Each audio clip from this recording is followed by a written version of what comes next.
बिस्मिल्लाहिर्रहमानिर्रहीम। बेशक अल्लाह और इसके सब फरिश्ते नबी मुकर्रम सल्लल्लाहु अलैहि वसल्लम पर दरूद व सलाम भेजते रहते हैं। ऐ ईमान वालों, तुम भी इन पर दरूद भेजा करो और खूब सलाम भेजा करो। दरूद शरीफ अल्लाह का हुक्म है और अल्लाह का हर हुक्म फ़र्ज है। हम नमाज पढ़ें, हज करें, ज़कात दें, रोज़ा रखें, हमें कोई पता नहीं कबूल हुआ या हमारी की हुई इबादत रद्द कर दी गई। लेकिन जब हम दुरूद शरीफ पढ़ते हैं तो हमारा पढ़ा गया दुरूद पाक रद्द नहीं होता, हत्ता कि चाहे कोई मोहब्बत से पढ़े या फिर दिखावे के लिए। दरूद शरीफ अल्लाह का हुक्म है। हज़रत आदम अलैहिस्सलाम ने हज़रत हवा के हक मेहर के तौर पर दुरूद शरीफ पढ़ा। हज़रत शेख अब्दुल हक मुहद्दिस देहलवी रहमतुल्लाह अलैह अपनी मशहूर किताब मदारुल नबूवत में इसका ख़ास तौर पर जिक्र फरमाते हैं।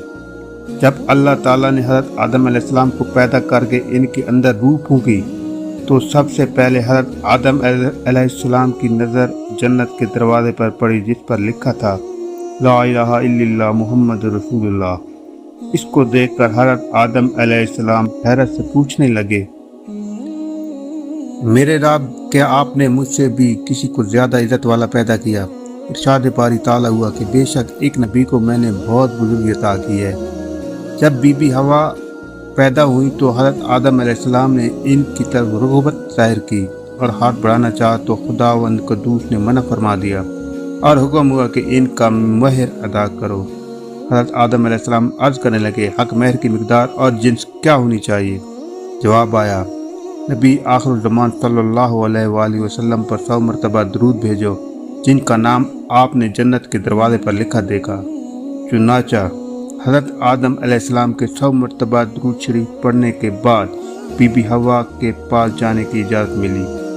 दोस्तों, जैसा कि बारी ताला कुरान करीम में इरशाद फरमाते हैं कि मैं और मेरे फरिश्ते नबी मुकर्रम सल्लल्लाहु अलैहि वसल्लम पर दरूद सलाम भेजते हैं, इसलिए ऐ ईमान वालों, तुम भी हजूर सल्लल्लाहु अलैहि वसल्लम पर दरूद सलाम भेजो। गोया इस तरह कायनात में सबसे बड़ा गोशा दरूद तख्त इलाही पर होता है, जिसके सरबराह और बानी खुद अल्लाह रब्बुल इज़्ज़त है और शुरका तमाम फरिश्ते हुए। सुभान अल्लाह। अल्लाह पाक ने इस महफिल को आगे बढ़ाते हुए फरमाया, ए ईमान वालों, तुम भी हज़रत मोहम्मद सल्लल्लाहु अलैहि वसल्लम पर दरूद सलाम भेजो। अब यहाँ पर दरूद पाक का हुक्म ईमान वालों को हुआ, गोया बे ईमान लोग दरूद शरीफ नहीं पढ़ सकते। प्यारे साथियों, इस बात में कोई शक नहीं कि अल्लाह पाक अपने बंदों पर बड़ा मेहरबान है। रहमत खुदावंदी हर वक्त बंदों की बख्शिश के बहाने तलाश करती रहती है। इन बख्शिश के बहानों में नबी आखिर ज़मान सल्लल्लाहु अलैहि वसल्लम पर दरूद भेजना भी एक बड़ा बख्शिश का बहाना है। हज़रत अनस बिन मालिक रज़ियल्लाहु ताला अन्हु से रवायत है कि हज़ूर नबी अकरम सल्लल्लाहु अलैहि वसल्लम फरमाते हैं, जब अल्लाह ताला के लिए मोहब्बत करने वाले दो बंदे आपस में मिलते हैं और हज़ूर नबी अकरम सल्लल्लाहु अलैहि वसल्लम पर दरूद भेजते हैं तो एक दूसरे से अलग होने से पहले इनके गुनाह माफ़ कर दिए जाते हैं। दरूद पाक एक रेगमाल की तरह है। जिस तरह रेगमाल मुसलसल लोहे पर रगड़ने से इसमें सफाई और चमक पैदा होती है, इसी तरह दरूद पाक पढ़ने से दिल का जंग उतरता है और मुसलसल दरूद पाक पढ़ने वाले का दिल साफ कर दिया जाता है। दुनिया के उलमा और सब के सब मुशाइख इस बात पर मुत्तफिक हैं, जो शख्स कसरत से दरूद पाक पढ़ेगा वो मौत की तलखी से महफूज रहेगा। प्यारे साथियों, दरूद पाक दुनिया के दुखों और गमों का मुदावा है। हजरत अबी बिन कौब रज़ियल्लाहु ताला अन्हु फरमाते हैं, या रसूल अल्लाह सल्लल्लाहु अलैहि वसल्लम, मैं आप पर कसरत से दरूद पाक पढ़ता हूँ। मैं अपनी दुआ का कितना हिस्सा आप पर दरूद के लिए मुकर्रर करूँ? आप सल्लल्लाहु अलैहि वसल्लम ने फरमाया, जितना तुम पसंद करो। मैंने अर्ज़ की, 1/4, जिस पर आप सल्लल्लाहु अलैहि वसल्लम फरमाने लगे, ठीक है, अगर तुम कुछ और बढ़ा दो तो तुम्हारे लिए बेहतर है। मैंने अर्ज़ की, क्या आधा हिस्सा? आप सल्लल्लाहु अलैहि वसल्लम फरमाने लगे, ठीक है, अगर और बढ़ा दो तुम्हारे लिए बेहतर है। मैंने अर्ज़ की, 2/3। आप सल्लल्लाहु अलैहि वसल्लम ने फरमाया, ठीक है, अगर इसमें भी इजाफा करो तो तुम्हारे लिए बेहतर है। मैंने अर्ज़ की, تو پھر میں اپنی دعا کا سارا وقت آپ صلی اللہ علیہ وآلہ وسلم پر دعا کے لیے مختص کرتا ہوں، جس پر نبی رحمت للعالمین صلی اللہ علیہ وآلہ وسلم فرمانے لگے، تب تو تیرا ہر گناہ معاف کر دیا جائے گا اور تیرا ہر غم دور ہوگا۔ پیارے ساتھیوں، جب ہر وقت درود پاک پڑھنے سے دنیا کے دکھ و غم ٹل جاتے ہیں، تو کیوں نہ ہم ہر وقت درود شریف کو وظیفہ بنائیں، جس میں ہر وقت قبول ہونا ہی ہوتا ہے۔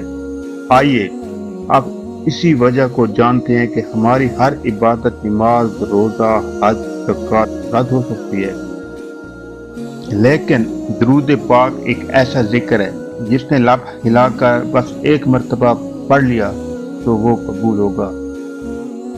پیارے دوستو، ویسے تو درود پاک کے اندر بہت سی راز پوشیدہ ہیں، مگر ہم یہاں پر صرف ایک ہی مثال کو سمجھیں گے۔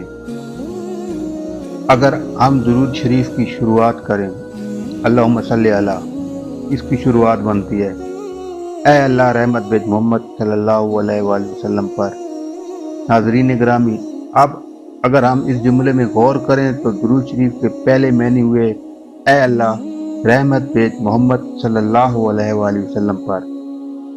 اس جملے میں ہم یہ نہیں کہتے کہ میں درود پڑھتا ہوں یا ہم درود پڑھتے ہیں، اس کے برعکس ہم نماز میں کہتے ہیں ہم عبادت کرتے ہیں تیری اور تجھ ہی سے مدد مانگتے ہیں۔ لیکن درود پاک میں اللہ پاک نے ہم کو، میں کو، تم کو، ان سب کو نکال دیا۔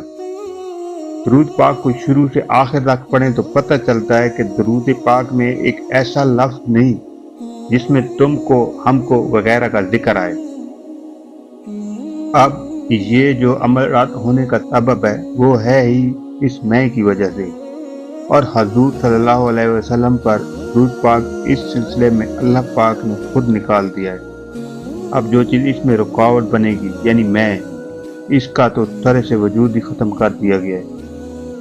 درود پاک ایک درخواست ہے، اور اس درخواست میں انسان اپنے لیے کچھ نہیں مانگتا۔ جب انسان نے اپنے لیے کچھ مانگا ہی نہیں تو رد کہاں سے ہوگی؟ بلکہ یہاں تک نہ اس میں دنیا کی میں رکھی گئی اور نہ آخرت کے لیے میں رکھی گئی۔ پیارے دوستو، درود پاک ایک ایسی چیز ہے جس میں بندہ اپنا نام و نشان تک مٹا دیتا ہے اور کہتا ہے اے اللہ ہمارے آقا پر درود بھیج۔ دعا ہے اللہ رب العزت ہمیں حضور اکرم صلی اللہ علیہ وآلہ وسلم پر ہر درود شریف پڑھنے کی توفیق عطا فرمائے، آمین۔ امید ہے آپ کو ہماری آج کی ویڈیو پسند آئی ہوگی۔ مزید اچھی ویڈیو کو دیکھنے کے لیے ہمارے ساتھ جڑی رہیے اور اس چینل کو سبسکرائب اور بیل آئیکن کو پریس کر دیجیے۔ اپنا خیال رکھیے گا۔ اللہ حافظ۔